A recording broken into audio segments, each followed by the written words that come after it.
I'm Jeff Asher, and this is the Jeff-alytics podcast. Criminal justice debates tend to get stuck arguing values while quietly ignoring outcomes. Everyone has strong opinions, very few agree on what actually works, and evidence often gets waved away by well-meaning advocates the moment it becomes inconvenient. In this episode, I'm joined by Jennifer Doleac, the Executive Vice President of Criminal Justice at Arnold Ventures, and the author of a brand new book called The Science of Second Chances. Jen talks about her move from academia into policy work and why she's focused on applying economic research to some of the most entrenched problems in the criminal justice system. Our conversation explores what the evidence actually says about leniency for first-time offenders, why swift and certain consequences matters more than severe punishment, and how improving clearance rates improves both safety and legitimacy. This episode offers a clear-eyed look at how evidence-based policy can reduce incarceration, improve public safety, and still protect civil liberties in a system that often resists meaningful change. Let's dig in. My guest today is Jennifer Doleac from Arnold Ventures. Jen, thanks for joining the program. Thank you so much for having me. I'm very excited to have you. So can you first just walk me through your background? Who are you and how did you get here conversation to get us started? Sure. So I am an economist by training. I was a professor for many years in different research universities. And then in 2023, I left that world and joined Arnold Ventures, and AV is a philanthropy that focuses on evidence-based policy. So I was able to take my background and expertise in crime and criminal justice policy, basically the economics of crime, and apply it in a space where we are actually not only trying to facilitate the production of more and better evidence, but put that evidence into action, scale, figure out what works, and then implement it in the real world at the state and local level and federal level, sometimes even, to try to improve outcomes on the ground. Not to beat around the bush, you have a book coming out this week. I do. I'll let you plug it. I'm going to hold it up for the video. I have it right here in advance copy that was sent to me. As though this is a video podcast, it is not. So I'm realizing that that's not a great for listening. But either way, why write a book? Yeah. So the new book is called The Science of Second Chances, A Revolution in Criminal Justice. It's basically about what we know from rigorous research, especially in the relatively young economics of crime field, about what works to break the incarceration cycle.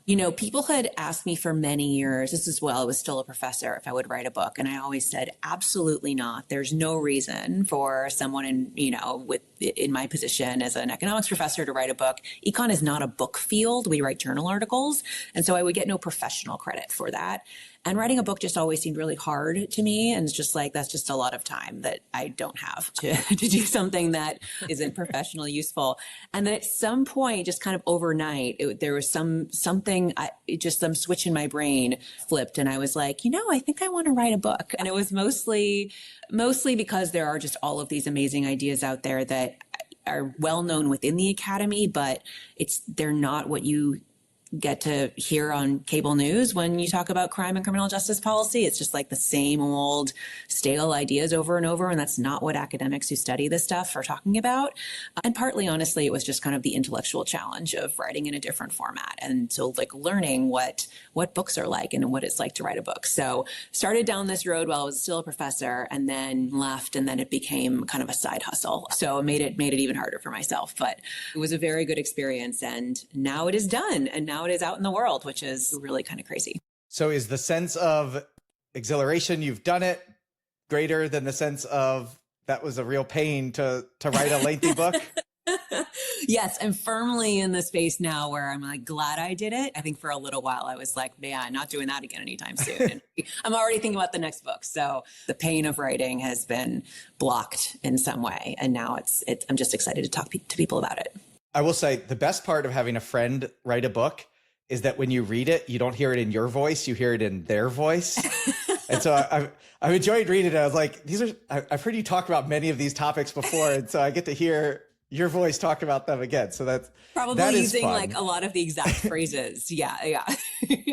Probably similar because this is your expertise. And I've heard you talk about your expertise. So speaking of which, we live in a society of sort of everybody's minds are already made up. And you are probably one of the best people about talking to this is what the data and research says, regardless of whether or not your mind is made up. How do you communicate research, either complex research or even simple research, in an environment where people don't want to hear things that they don't already believe?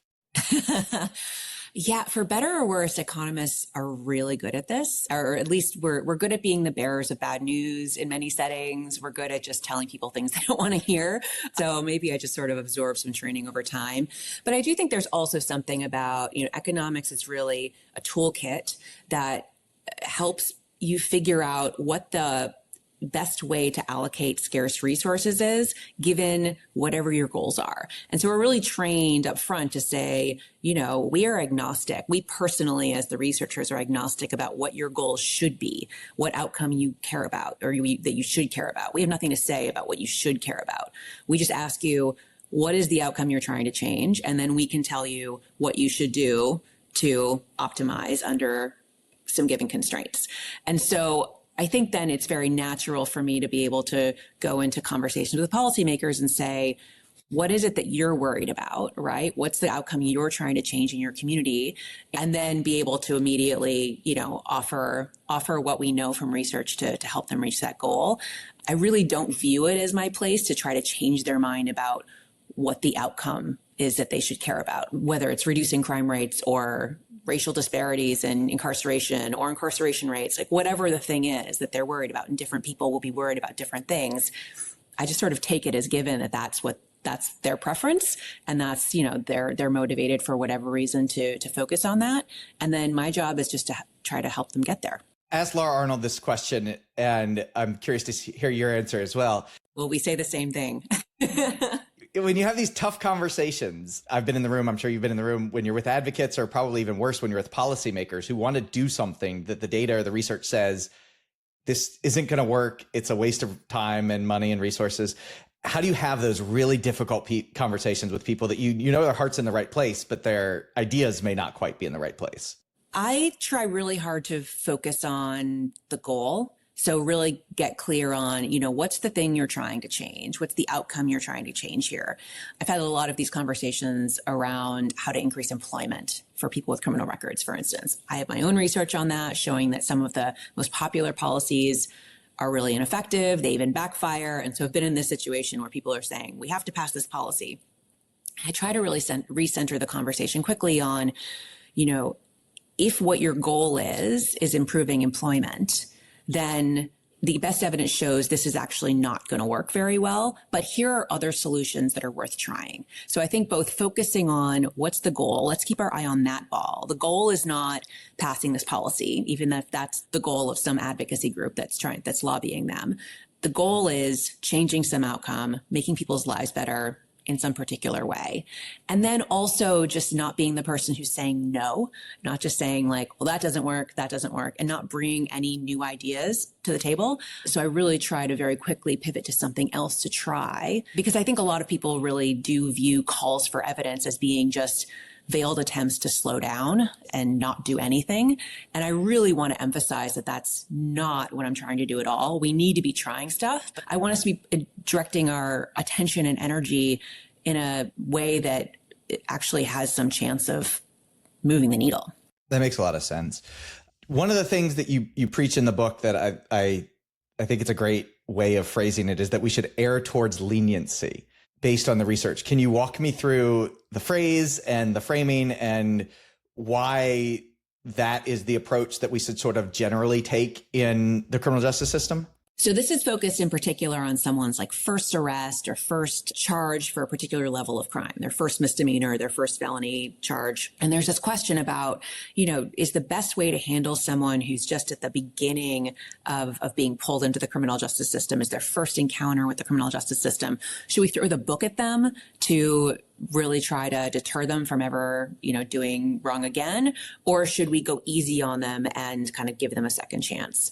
And this has become a really heated argument in policy circles. You have progressive reform prosecutors who are really pushing for more leniency, especially for nonviolent offenders. And then you've got the more tough on crime crew who are saying that's totally going to backfire and you're just emboldening people when they see there are no consequences for committing crime. So there have been these really interesting studies a disclaimer, one of them is by me and some colleagues, but a few other studies as well at this point that have really changed my mind about this space. I mean, I think I really went into this research and this topic thinking there are always trade-offs, right? Like we might be a little bit more lenient, and so we'll see crime go up maybe a little mechanically, but the question is just what the net effect is.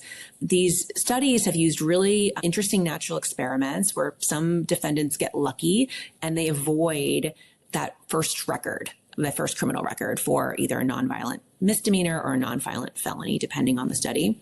And those people who got lucky, and so just by the luck of the draw, avoid having that first criminal record, they are dramatically less likely to show up back in court with a new charge and a new arrest going forward, like on the order of like 40 to 50% less likely. So it's a huge impact and really does emphasize that for folks where it's the first encounter with the criminal justice system, they're really at a fork in the road, and we can either pull them into the system or we can kind of send them on their way and hope that they course correct on their own. And I think the punchline here, a lot of people hear this and they say, see, we should just decriminalize some of these low-level offenses. I think the takeaway really is consequences doesn't have to mean a conviction and punishment. Consequences also include being arrested, being maybe booked in jail, having to show up in court, take time off of work for this, worry about what's going to happen. And for a lot of people, that's a rock bottom moment that really gets them to change their ways without any more action from the criminal justice system. As I talk about later in the book, that there's just a ton of evidence that the harms of a criminal record for someone's trajectory are really hard to undo after we put it on someone's record. And so being more careful about when we actually give someone a criminal record up front can be very helpful. And so so the question then when we talk to policymakers is like, okay, what's the policy you want me to implement here? Seems fairly straightforward if we think about like, okay, well, if we just had a blanket policy that we always drop someone's first nonviolent misdemeanor, everyone gets one free shoplifting charge. Like that could backfire really fast, right? We don't want that.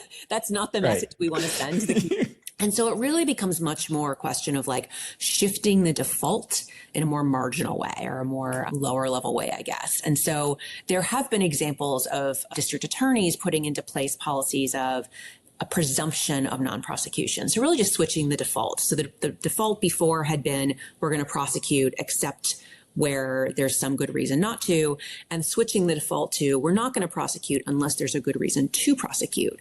And so what you see is in practice, you go from something like, 30% of all nonviolent misdemeanors are dropped or dismissed outright to something like 50%. So it's not 0 to 100, right? It's really just, so individual prosecutors still have discretion about what to do in individual cases and can make judgment calls to keep the community safe, but just moving the default a little bit so that they're erring more toward leniency than they had been in the past. Is it just nonviolent misdemeanors, or are there ways to expand? What's the line? Obviously, you're not going to err towards non-prosecution of murders or things like that, but how do you sort of figure out where that line is of we want to get the most bang for the buck while also making sure that we're not, hurting public safety? I think the honest answer is we're just going to need a lot of trial and error. So we were looking, the study I did with Amanda Agan and Anna Harvey was in Suffolk County, Massachusetts, where Boston's located. We were looking at nonviolent misdemeanor charges. And so in that context, we could say, okay, this share of cases erring toward leniency a little bit more is helpful. And so within the bounds even of what prosecutors in that jurisdiction were already doing, basically the more lenient prosecutors were getting it right, essentially more often than the harsher prosecutors. After this, we had a lot of conversations with DAs saying, okay, what should we do with domestic violence misdemeanors? What should we do with gun charges? And we'd have to say, we don't know yet. Those weren't part of our study. And so the only way we're going to know is if you try it. You're just going to have to try a new policy. And we'd love to help you learn from it. We don't have answers for something that hasn't been tried yet before, right? So one of the other study was that really changed my mind on this was looking at nonviolent felony charges. And that was in Harris County, Texas, where Houston is located, which is where I live. It was looking at not necessarily outright dismissal of those cases because you're less likely to drop a felony charge. It was the opportunity to have a deferred adjudication, which basically means if you complete a probationary period successfully, then the charge is dropped. And so it can mean different things at different levels of charges. But yeah, I think you're right. Like, I think the policy frontier here is doing it, especially for nonviolent charges. But then we can start thinking about these cases like domestic violence, gun charges, where prosecutors are genuinely not sure what they should be doing in these cases. They're just complicated. You could argue it either way. Erring toward leniency in murder cases is not the policy frontier, let's say. Good luck with that politically, right? It's such a challenge, I think, because it's easy, I think, politically to do the nonviolent misdemeanors. But when we talk about, what is gumming up the system, what is leading to more people in jail, it's going to be the violence and the felonies. So I think it's interesting. Although, I'll push back on that a little bit. I think when we're thinking about like reducing incarceration rates, that's definitely true. Like, we're going to have to change how we handle violent cases. Right. But a huge share, something like 70% of the cases going through courts are these low-level misdemeanor cases. And so it really is like, if we can move the needle on a lot of these really low-level offenses, it actually does help courts a lot to be able to just function better. Yeah, I think people just don't realize how many of these charges are out there, both nonviolent and violent, and then nonviolent felony, these kind of theft, burglary charges. That's the vast majority of criminal justice involvement that's out there. It's not all serial rapists and murderers. What has been the reaction? Have you gotten from sort of policymakers that are in a position to do something about this? Have you gotten a lot of takers and people that are willing to take this on? On the erring toward leniency in particular? Yeah. Yeah. I'll say it's a tricky political moment to have that conversation. I think it's been interesting. Most of the interest has been based on just this idea of like figuring out how to make courts function better.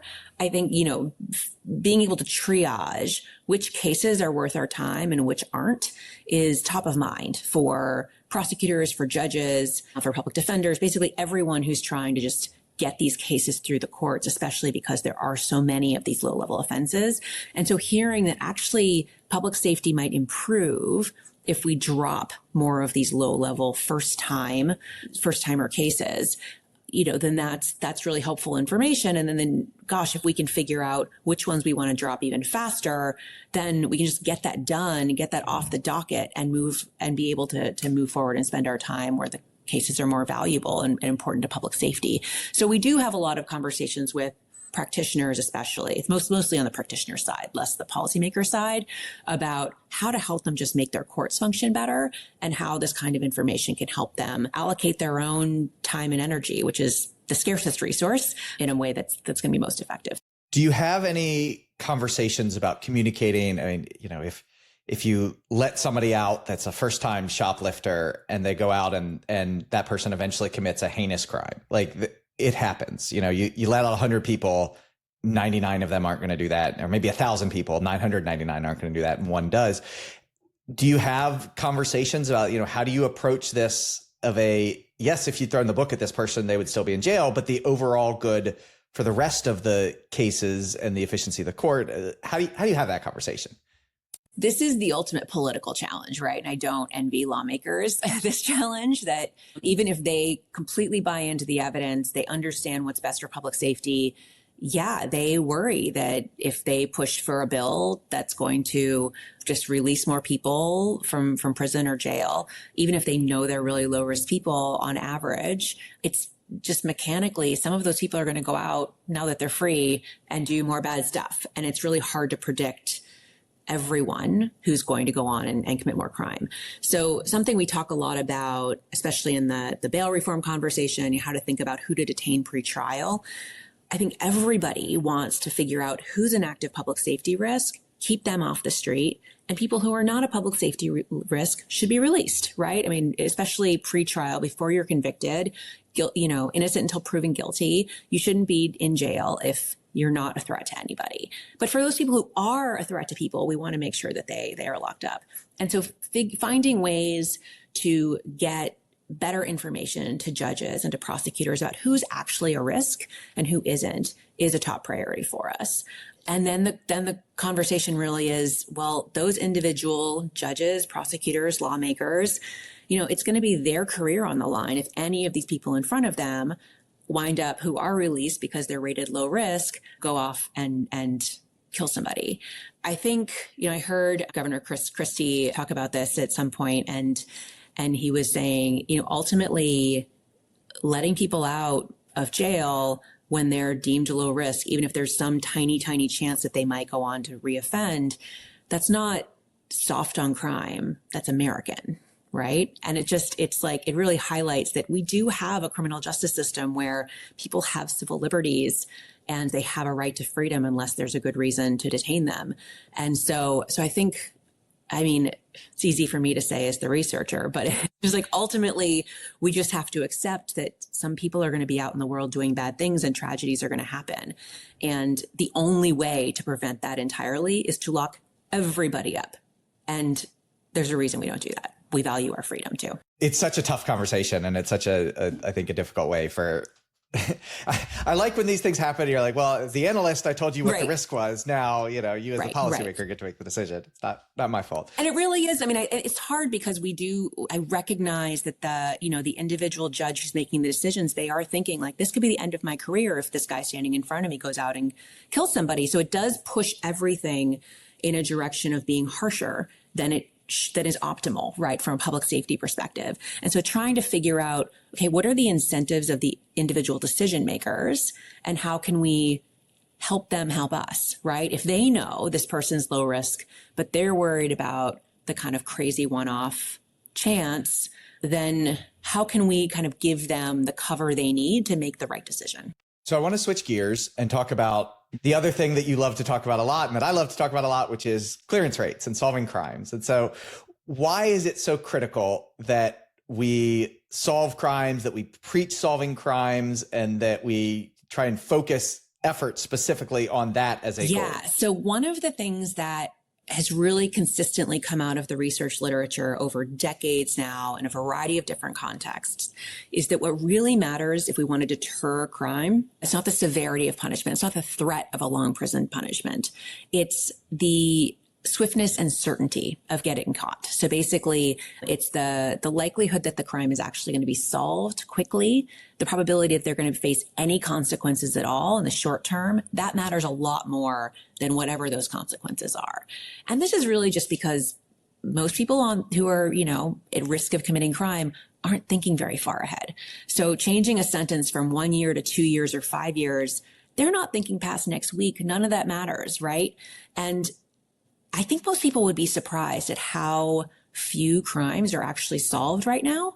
And so if you have a situation where, you've got a 1 in 10 chance of getting caught at all, then you're going to think nothing's going to happen to me if I, break into this house or steal this car. And knowing that, in the 1 in 10 chance you get caught, then you're going to face 2 years instead of 1 year in prison. You're not thinking that far ahead anyway, so it doesn't matter. And so really trying to shift the conversation from one where our main tool to reduce crime rates is to make sentences longer to one where we focus on police investigations, helping police solve more crimes, having cameras, using tech in a way that provides better evidence and matches crimes to their offenders. That's the way we're really going to move the needle. It's also really helpful and fortuitous, I guess, that's a much cheaper approach. So prison's really expensive. And if we reduce prison sentences even a little bit, that pays for a lot of technology for police to use and a lot of detective training. And it'll actually have a much bigger impact on crime rates. So that's, the project that I and my team have been engaged in. I know it's a project you've been engaged in a lot. And it's really fun to see people pick this up and run with this. It's one of those ideas that once you say it out loud, people understand it and they're like, of course, this is the way we should be doing things. But for whatever reason, it wasn't the way we were doing things for a long time. You talk about DNA a lot as sort of related to this solving crimes. Why? And what are sort of the implications? You think about DNA as this tech that maybe is associated with Big Brother or anything. Like, why should people not be crazily concerned about their civil liberties with a technology like this needing to be something we invest in? Two reasons for the why. One is it's one of these high-tech tools where we actually have good evidence that it's effective. The second reason is I've been thinking about it for a really long time. So when I was a grad student, when I was a PhD student, hunting around for natural experiments, as one does when they get an econ PhD, I read this newspaper article about law enforcement DNA databases and how basically whether or not you as someone who's charged with or convicted of an offense are required to provide your DNA to the state database depends entirely on state law. And it varies from state to state in the United States. And so that sets up a situation where if you're convicted of robbery in Kansas, you would be added to their database. But if you're convicted of the exact same offense the next state over, you would not be. And the point of the article was, this is crazy and totally unfair to have such an ad hoc system. And the researcher in me who's looking for natural experiments was like, jackpot, like this is perfect. This is exactly what I need. I wonder what we know about the impacts of DNA databases. And it turns out we knew nothing. And so that became my dissertation in grad school. And it's a topic that has kept on giving, I guess. It's still relevant. It turns out that research, then another paper I did with some colleagues in Denmark, using, much cooler data because Denmark has really cool data all linked together. Turns out that people who are added to the DNA databases, just again, by sort of the luck of the draw, these natural experiments, they are dramatically less likely to reoffend. You wind up, and again, big effect on the order of like 40% less likely to be charged with another crime in the future. And so the idea here is, because people know that when they're in the database, they're more likely to get caught now if they reoffend. Their DNA can easily be matched to any crime scene evidence. They are less likely to do it. They're more like, and it's not necessarily a rational calculation with each individual crime, but there's probably just a lot of, oh, I'm in the database now. I really need to clean up my act. Like I need to get my life together, go to school, get a job, whatever, focus, time to grow up. So we see that impact. There are also amazing studies showing that the impact of using DNA evidence in stuff like burglary cases is a really effective way to catch people. A lot of people think that in order to get DNA from a crime scene, you need like a big pool of blood. And that's just not the case. The technology is advanced to the point where we're all shedding skin cells everywhere we go. And so wherever we are, our DNA is there. And it's much harder to avoid leaving DNA at a crime scene than it is to avoid leaving fingerprints. You just wear gloves, right? So DNA is just, the technology is really advanced. And it also is, as you referred to, it's a kind of technology where, all of these high-tech tools have some trade-offs in terms of potential privacy. If we want to increase the likelihood that people get caught, that means basically you have to keep better tabs on everybody, right? So there's some kind of surveillance component to all of these tools. And so then being really thoughtful about, okay, what are the benefits we're getting and what are the costs and how do we weigh them against each other? And if there are privacy costs, are there ways to mitigate those privacy costs? Those become the key conversations.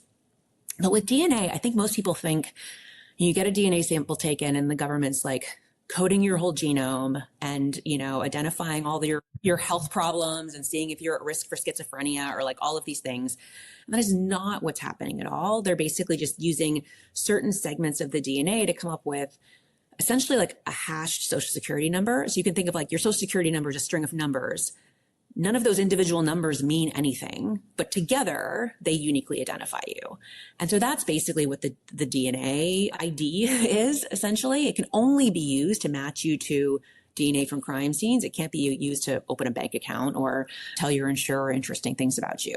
And so I think when people actually hear what information is stored in these DNA databases, it becomes much less concerning, sounds scarier than it really is, especially relative to other tools at our disposal, putting a police officer on every street corner, putting cameras everywhere, locking people up for long periods of time. Those are all much bigger invasions of privacy than having this hashed ID in a database somewhere. So I was at this recent National Governors Association event on clearance rates and a lot of it focused around DNA. It got me thinking, because I heard about rapid DNA for the first time, where basically you can have results within a day. And I'm in New Orleans, where the crime lab is still not done from Katrina. So they're still not running DNA tests. They have to send it to Baton Rouge to get the state police to run just the murder cases. And it got me thinking, I don't know the answer, and it's a little bit scary asking a question that I don't know the answer to. Is this something when we think about, okay, we're seeing these new technologies that we know have crime reduction benefits to them. Is DNA something that could help explain our current moment of we're also seeing pretty much lowered across the board crime? Or is that reading too much into it, you think? I would hope so. I would hope that the better technology is showing up in our crime rate somehow. I do think, the big drop in crime that we all saw from like the mid 1990s through the 2000s, I think that big drop is for a bunch of reasons that we're never going to be able to, we're never going to find that it was like one thing that caused that big drop. But I do think a big contributor to that was the use of DNA and DNA databases more broadly. Like that was the period when DNA technology actually was really developed and DNA databases were first established. And so I think that's one reason that crime fell during that period. More recently, you're right, there have been these recent advances in technology, these rapid DNA tools where basically, you can completely automate basically the analysis of DNA when especially it's from a single source. So if you take the saliva swab, if someone's supposed to be in the database, or you have crime scene evidence that you're pretty confident is from a single source, you just put it in a machine. You don't need a lab analyst. And so that does dramatically help things and speed things up. I think we're still at early days of the implementation of that, though. And that's something that my team is really working on, is trying to help states pass the necessary laws to be able to make the use of rapid DNA more possible. The FBI recently put out recent guidance that basically said it's okay to do this, everybody, but now all the states have to follow up with law changes. So my hunches on these kinds of advances, we're in early days of seeing the payoff. But I am really hopeful that we are going to see the payoff in the years ahead. It's fascinating technology. It's interesting to see. And I'm fascinated by the interplay because I'm asked constantly, like, we've described the crime trends now. Now you're asked why. And it's like, we can't even say why it fell in the 90s. How are we going to say why it's falling now? Totally. The way I usually describe this is it's like asking someone who's an expert on business why the stock market went up or down.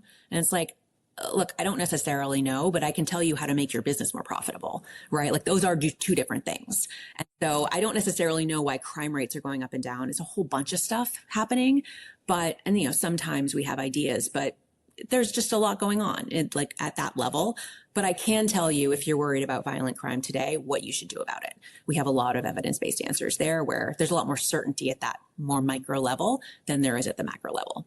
I always say when I'm asked that, like, if you give me the recipes for a cake, but you just give here are the ingredients, I would have no idea how to make the cake. And that's kind of where we are. Like, we can describe what some of the ingredients likely are, but making the cake, no right. idea. And I actually really hate these conversations where they're like, yeah, but what do you think? It's like, I'm just not built this way. Like, I'm not built to guess, right? Like how many times can I tell you I do not know and I do not like to guess? It's my confidence level, it could be. I don't want to answer the question. So for your next book, what is the subject going to be? I am actually thinking a lot about this topic, that basically how to solve more crime, right? I think we're having a lot of these conversations across the country right now, getting the message across that we should be increasing clearance rates. And everyone says, great, how do we do it? Right? And so part of the answer can be DNA. Part of it is probably better training for detectives. Part of it's probably a whole lot of other types of technology. I think this is kind of as a researcher, a fun place to be at the moment, because people are increasingly aligned on what the goal is and what we should be keeping our eye on. In order to reduce crime, we want to think about solving more crimes faster. And so now having lots of police departments try different stuff along those lines will be really helpful. So, for instance, our team at Arnold Ventures is supporting the Victim Act in the federal level and in a bunch of different states. And that basically will give police departments more resources, funding for anything related to investigations, police investigations, and not really being directive in terms of what those funds should be used for, because we don't necessarily know yet. We just need these departments all trying different stuff. But I'm really hopeful that we're going to learn a lot over the next few years about what works best and what kinds of investments are most effective. And especially in this context where police departments are all short-staffed, right? They're all, for the most part, struggling to fill their ranks and fill all their open positions. And so really trying to figure out how we can help police departments make the best use of the staff that they do have. When you need a badge and a gun, what should that person be doing, and how do we make them as effective as possible? So yeah, this big question about how do we solve more crimes is interesting to me, and I think could be a book. Is that the path forward for sort of bipartisan criminal justice work at this point? I mean, a decade ago, it was sort of reducing incarceration. Is this we can all agree that we want to solve more crimes? I think so. I mean, it seems to me like this is something everyone should be able to get behind. And it's been gratifying so far to see that there is a lot of bipartisan interest in this. And, most of our work is at the state level because that's where most criminal justice policy happens. And I do genuinely think a lot of state lawmakers are just trying to solve problems, and they're looking for ideas that not only can pass their state house, but also would be effective. And so when you describe this to them, it's like, we've got this evidence that solving more crimes faster is actually a better deterrent than long sentences. It gives those on the right a reason to vote against the long sentences because they want to put their money on police instead. And then for folks on the left who might, be inclined not to vote for tough on crime things, they do want justice for victims, right? Especially in communities where clearance rates are even lower. Usually in poorer and higher crime areas, you see homicide clearance rates that are just abysmal, like 30, 40%, right? And so it's really, I don't know I'm sure you've said in this show before, I think right now nationally, the clearance rate for homicide is like 60%, and it kind of hovers between 60%. And it's just like, it's a coin flip, right? That's insane. And it's going to be lower for communities that are forgotten and disadvantaged in other ways and maybe don't trust the police and don't cooperate with the police as much. So really trying to figure out how do we get justice for victims when something bad does happen? And then if doing that also means we're less likely to see more crime in the future, then that's a tough on crime policy, right? So it's been cool to see lawmakers on both sides of the aisle who might not agree on other more common ways to address criminal justice policy come together on this issue. So yeah, fingers crossed. That's great. Always good to end on a very optimistic, happy note. We've got a lot of work to do ahead of us. Totally. I am very much an optimist on all of this. I think there's so many great people out there working really hard who just want to solve problems. And again, I think it really does help us that most of this policy is made at the state level. They have to balance their budgets. They're closer to their constituents who, will let them know if crime is still a problem in their communities. I think state lawmakers really just are much more pragmatic than the lawmakers we're used to seeing on cable news. And so that just gives me a lot of hope. We've got answers for them. We've got fresh ideas, and kind of feels like potentially a golden age for criminal justice policy right now. Awesome. Well, thank you for coming on and talking. The book is The Science of Second Chances, A Revolution in Criminal Justice Reform. I'm holding it up again, even though that you can't see that. Thanks for coming aboard and joining me. This was a great conversation. Thank you so much, Jeff. Thanks for listening to the Jeff-alytics podcast. Be sure to subscribe, and to learn more, head on over to ahdatalytics.com for more information and previous episodes. If you like what you heard, please leave a glowing review, which will help others to discover the show. Until next time, I'm Jeff Asher.